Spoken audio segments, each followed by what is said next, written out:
The first thing people noticed was her shoes. They weren't polished leather heels or designer flats. They were plain white sneakers, scuffed at the toe, with the kind of creases that come from real walking. Grace Taylor stepped onto the plane just past 2:30 p.m., her bag slung over one shoulder, a soft canvas satchel that sagged at the corners. Her jeans were a little too faded, her t-shirt a dull gray, and her hair pulled back with the kind of cloth scrunchie you only see in drugstores. She looked like someone catching a cheap flight home, not someone about to sit in business class. The cabin smelled faintly of espresso and expensive perfume. Soft jazz hummed through the speakers. Each seat was wide enough to lie flat, with gold-trimmed fixtures and a leather sheen that caught the afternoon sun. Grace didn't seem to notice. She walked with an easy pace, eyes scanning the seat numbers, pausing briefly before a window seat. She placed her hand gently on the armrest, like testing if it was really hers. From the row ahead, a woman with high cheekbones and perfect lipstick leaned slightly toward her seatmate. She didn't whisper. She wanted to be heard. "You'd think we were flying coach," she said, flicking her eyes toward Grace and then away with a practiced disinterest. Her companion, a man with a silver watch and cufflinks shaped like anchors, gave a short laugh. Grace didn't react. She set her bag down and reached into it slowly, pulling out her boarding pass. The paper was slightly wrinkled from handling. She didn't hold it like a defense. She held it like a formality. Janice spotted her before she sat. The senior flight attendant moved with the kind of briskness that comes from decades of training. Her uniform was flawless, not a strand of hair out of place. She approached with the precision of someone correcting an error. "Ma'am," Janice said, "you're in the wrong section." Her tone wasn't rude, but it wasn't kind either. It was firm in the way marble is firm. "This seat is reserved for business class passengers. If you'll follow me, I'll help you find your assigned seat in the main cabin." Grace blinked once. Not confused, not startled, just measuring the space around her. She looked down at her pass, then back up at Janice, holding it out carefully. "I think this is my seat," she said. Quiet. Even. No tremble in her voice. Janice didn't take the pass. She glanced at it, barely reading it, then gestured toward the rear of the plane. "I'm sure there's been a mistake," she said. The kind of mistake that didn't need checking. The kind made obvious by a t-shirt and cheap shoes. A few rows back, a man in a navy blazer leaned into the aisle. His voice carried just enough. Maybe she thought this was Southwest. His chuckle found an echo 3 rows down. Grace's fingers stayed relaxed. She didn't step back. She didn't explain. She just stood beside the seat, not blocking the aisle, not pressing forward. Her body language didn't shout or retreat. It waited. Janice hesitated. Just for a second. Enough for a few eyes to start watching, sensing something was slightly off. But the moment passed. She smiled again, tight and flat, and said, "Please return to your correct seat now." Grace looked down at her boarding pass one more time, then folded it back into her bag. She didn't argue. But she didn't move either. Her voice came quiet, but deliberate. "I believe this is my seat." The words weren't a challenge. They didn't ask for approval. They simply existed. And for a second, in a cabin full of luxury and self-importance, that quiet belief held more weight than any designer label. Grace didn't move. Her hand rested lightly on the headrest, and her gaze remained calm, almost curious. Around her, the cabin began to shift. A low hum of chatter grew louder, the kind of noise that filled quiet when people smelled discomfort. Someone 2 rows back let out a laugh that was too sharp to be casual. A woman with red nails and a blouse that shimmered under the overhead light tilted her phone toward her seatmate. "Is she serious?" she said, then tapped record with her thumb. The man next to her leaned in with a smirk, already whispering captions for the video they'd likely post before takeoff. Grace didn't look their way. She stared ahead, still standing beside the seat she'd quietly claimed. In the row across the aisle, An older man with a deep tan and a blazer that strained at the shoulders leaned over his tray. "I'll cover her fare," he said with mock generosity. "Let's get her where she belongs." He pulled out his wallet with a loud slap against his knee.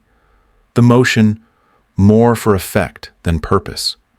A few passengers laughed. Someone clapped softly. Not for him, but for the joke he thought he was making. Janice didn't smile, but she also didn't stop them. Her eyes stayed on Grace. "You need to cooperate. Ma'am, this cabin is full. We can't hold up the boarding process." Her voice was clipped, each word sharp, like she was snapping cards down on a table. Grace took a small breath. Not deep, not dramatic, just steady. She adjusted the strap of her bag and let her hand drop gently by her side. Her posture never changed. She didn't shrink, but she didn't expand either. The mockery filled the space around her, pushing in like smoke under a door. A man in a pinstripe suit a few seats behind shook his head and said loud enough for 4 rows to hear, "People need to know their place." It was the kind of line meant to end a conversation, not start one. Nobody corrected him. A few nodded. The plane hadn't even left the ground Vesky, but somehow they'd all decided Grace didn't belong. Another voice chimed in, closer this time. It came from a woman with tight curls and sunglasses perched on her head. "She doesn't even look like she travels. Did someone let her sneak past security?" Grace blinked slowly, then looked down at the floor for a moment. Her sneakers were still dusted from the sidewalk, a faint smudge of mud on the rubber sole. She moved 1 foot back 1/2 an inch and stood straighter. Someone laughed again, shorter this time, unsure if they were still supposed to. The tension in the cabin thickened. It was no longer just amusement. It was meaner now. People smelled weakness and took turns poking at it. No one asked if she needed help. No one questioned if maybe she was right. She had said her seat was correct. She had shown the boarding pass. But they didn't want that to be true. Grace didn't argue. She didn't plead. Her silence became its own resistance. She stood in the middle of their doubt and never once looked away. In row 12, a boy named Ethan sat with his backpack tucked under his seat and his hands clenched in his lap. He was around 11, his sneakers barely touching the floor. His eyes had been following Grace from the moment she stepped into the cabin. Unlike the adults, he didn't smirk or whisper. He just watched. The way kids do when they know something unfair is happening but don't have the words for it yet. His mother sat beside him, scrolling through her phone with one hand and holding a travel-sized bottle of sanitizer in the other. When Ethan leaned forward, she placed her hand gently on his arm, guiding him back. "Stay out of it," her look said, without ever speaking. Ethan's mouth stayed closed, but his shoulders slumped a little as he turned his face toward the window. He didn't understand all the rules, but he knew the woman didn't deserve what was happening. Down the aisle, Janice had stepped away, likely to speak to the cockpit or finish boarding checks. The cabin buzzed with scattered laughter, a low hum of mock approval that hadn't completely died out. Phones were still up, voices were still carrying. But then something shifted, so quiet most people didn't notice it. A second flight attendant approached Grace. She was younger, maybe in her late 20s, with a soft expression that hadn't yet hardened into routine. Her name tag read, Lena.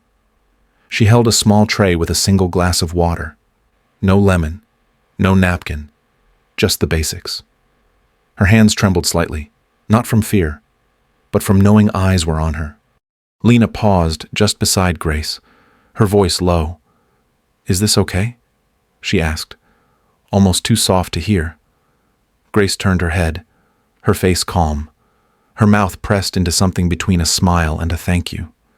She took the glass with both hands, careful, like it meant more than water. Ethan saw that too. He straightened a little in his seat. His mother glanced over and gave him a small shake of the head, but not as firm this time. His eyes stayed fixed on the quiet exchange, like something important had just happened, even if no one clapped for it. Grace took a sip, then set the glass down carefully on the tray beside her. She didn't say anything else, but the mood around her changed. Lena stepped back, almost bowing before she turned away. The moment passed without drama, but something had cracked. A woman across the aisle gave a quick glance and looked away. Another pulled her phone back into her bag without recording. No one apologized, but a few people started pretending they had never laughed. It wasn't a reckoning. It was something smaller. A pause. A slight bend in the rhythm of cruelty.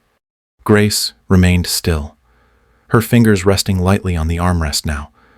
Her eyes didn't flicker with victory. They just softened. Sometimes it doesn't take much to turn a room. Just a boy who sees, and a girl who still cares. Janice returned with purpose. Her steps were sharper now, her polished heels clicking hard against the carpet. She stopped in front of Grace like a wall, hands firm on her hips, and her voice louder than before. "I've asked you once already. Ma'am, you need to move. This seat isn't for you." The laughter picked up again, stronger this time. A man in the second row leaned into the aisle and grinned. "What's next? She's gonna say she's the pilot." The passengers around him chuckled, some nodding, others nudging elbows like they were all in on the same joke. The tension wrapped itself tight around the cabin, but no one tried to cut through it. Grace didn't flinch. She stood still, her hands relaxed, her breath even. Her eyes flicked to Janice, then gently to the rest of the cabin. She wasn't looking for anyone in particular. She was remembering faces. Then she asked, her voice calm and quiet, "Where should I go?"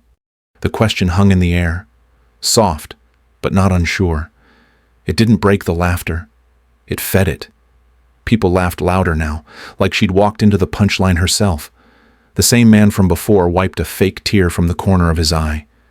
"Anywhere but here, sweetheart." Grace looked down at her bag, then back toward the front of the plane. She didn't rush. She adjusted the strap over her shoulder and lifted it without fuss. The motion was simple, clean. It silenced the row nearest to her for a moment. Not out of guilt, but confusion. She wasn't arguing. She wasn't defending. She was just walking. Janice stepped aside, eyes tracking her with suspicion. A few passengers leaned out to follow Grace's slow steps. The silence didn't spread far. Behind her, someone muttered something under their breath. A short bark of laughter followed, but she kept walking. Ethan turned in his seat to watch her pass. His mouth opened, then closed again. He didn't say anything, but his eyes didn't leave her. Not when she passed row 10. Not when she reached the galley. Not when she paused just before the cockpit. The air in the cabin felt thin, the kind of quiet that wasn't really quiet. It was full of what people weren't saying. Grace didn't look back. She stopped near the front, standing just beyond the last row of business class. Her bag hung at her side. Her breathing stayed steady. It didn't look like surrender. It looked like patience, like something was coming. But not yet. Not until she was ready. Grace stepped closer to the front of the plane. The technician by the cockpit stood with a clipboard in one hand, the other resting on a nearby panel. He looked up when he saw her, eyebrows raised like he was about to redirect her back to her seat. But she leaned in, her voice low, just for him. Whatever she said was short, no more than a sentence. The man straightened. His whole posture shifted, almost like a soldier coming to attention. He nodded quickly and said, "Yes, ma'am." No hesitation, no questions. He lowered the clipboard to his side and stepped back without another word. His movements were sharp and precise, the kind that signaled training and rank. The cabin didn't go quiet all at once. It started with the two passengers closest to the front. Their conversations trailed off, brows pinched in confusion. Then the intercom crackled overhead. The speakers gave a brief hum. Then came the announcement, clear and flat. "Code Black, owner on board." It was said without fanfare, no music, no title, just those words. Every head turned, some slowly, some with a snap. One woman near the aisle let out a short laugh, high-pitched and nervous. A man near the back raised his phone, still filming, but now with less confidence. Someone whispered, "Is this real?" Another said, "What does code black even mean?" Grace didn't answer. She reached into her bag and pulled out a small card. It was metal, brushed silver, with the airline's crest engraved deep into its surface. She held it lightly between her fingers, tilted it just enough so the cabin lights caught the logo. Then she looked up, her voice quiet but sharp. "This is my flight." She didn't raise her tone. She didn't need to. The words cut through the silence like a bell through still air. The cabin froze. A man who had joked minutes earlier stared at her, his jaw slack. The woman who'd filmed her earlier dropped her phone to her lap. Janice, standing a few feet behind, didn't speak. Her eyes were locked on the card, face pale beneath her makeup. Grace didn't smile. She didn't gloat. She slipped the card back into her bag like it was nothing special. Then she looked forward again, calm as ever. No one moved. For a moment, the entire plane was still, not out of respect, not yet, out of shock. The balance had shifted, and they all felt it. But no one knew what came next. Not yet. Not until Grace made her next move. The cockpit door opened with a soft click, and the captain stepped into the aisle. He was tall, clean-cut, his uniform crisp and pressed. He didn't hesitate. He walked directly toward Grace, his stride steady, eyes focused only on her. When he reached her, he paused, then gave a small, respectful nod. "Welcome aboard, Ms. Taylor." His voice was calm but clear, loud enough for the entire cabin to hear. She gave him a quiet nod in return, her expression unreadable.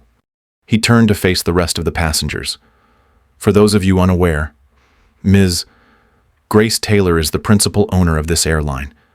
He didn't say it to shame anyone. He said it like a fact, something that had always been true, whether they saw it or not. The silence that followed was heavy, not stunned like before. This time, it was sinking in. A few people shifted in their seats. One man adjusted his tie like it was suddenly too tight.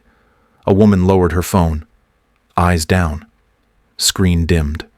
Grace looked to Janice, who still stood stiffly near the business class divider.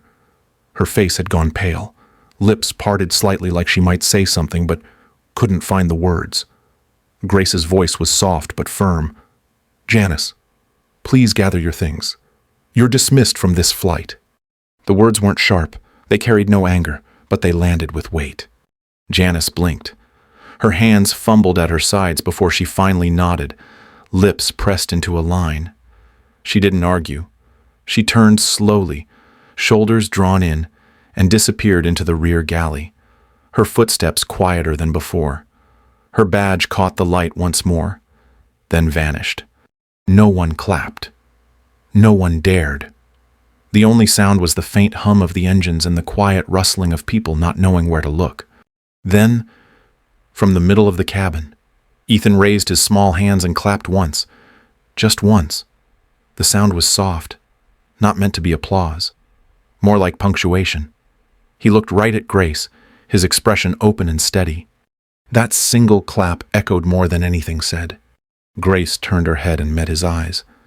She gave him the faintest smile, just enough for him to know she saw him.